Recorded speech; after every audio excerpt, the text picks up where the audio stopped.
For me, I really like dark colors. Oh, it's such nice detailing. The smell is cool. Everything is cool in this car. Maybe this one? Can you see?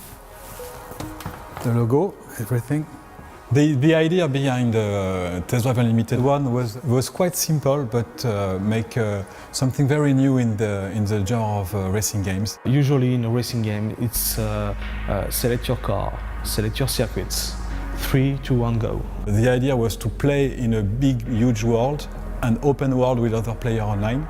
I mean, that was a big game. It was like 1,600 kilometres of road in that one. In fact, we've still had like 180,000 logins every single month to that game. It's like 4 years old. We haven't released any DLC for 2.5 years. People would come back every single day and play it. And this, I think, is what we achieved in the first test drive. With this game, we've really just exploded everything that was great about that game, looked at how people played that game and done a whole lot more that we just know that nobody else is talking about. So the whole social side of things really came out of what we were seeing players do in the original game. Community, online play, all the effort on doing this even better than the first one. It's not a question of selecting really complicated things. It'd be great if we could kind of bring all that back into the game.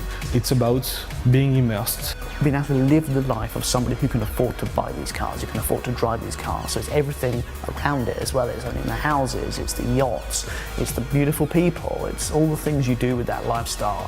For me, it was really the possibility to develop the social aspects of the game. Really, how can players be together and play this incredible game in this open world with the beautiful cars? Now you can go walk around, look at the car, talk with your friends because it's fully online, and talk about how great are those cars.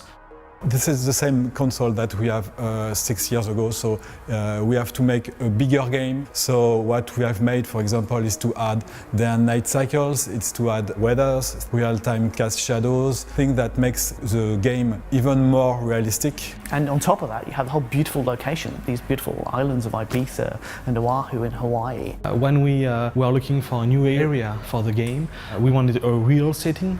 And we were talking of all that elements, what will be cool, what is high life, talk about money, talk about beautiful cars, talk about parties, and we all look each other and we think Ibiza is the right place to do that. We had a contact over there, basically, a guy called Rafa, who's a lawyer on the island, works with the government, is a big gaming fan. Got in contact with us, said one of the things he does is work with the local government to promote the island. He loved the first game. He's heard that this next one is going to be on Ibiza. Is there anything he can do to help? So we got, Pasha in there, we got Privilege in there, and they're looking great. It's just so cool to be able to jump into your Ferrari and drive up to the front of the club and hang out. It's just awesome. We've also worked with a very renowned DJ, which is Paul Oakenfold, and it was fantastic to have him into the game and make the music for our intro.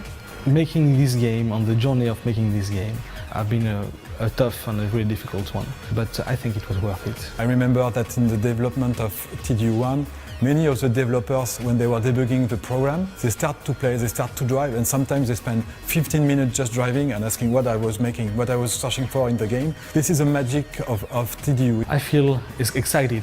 We've listened to you, and we're still listening to you, and we want to do the game that you dream of playing. And we still have this really cool pleasure of being just driving on the island for hours and meeting people. We don't think there's anything else quite like it out there. Nothing really with that big, open, huge environment, all the licensed cars and the whole lifestyle stuff. And that's the thing that makes me say that we reached our objective on test drive. We're really looking forward to seeing everybody there.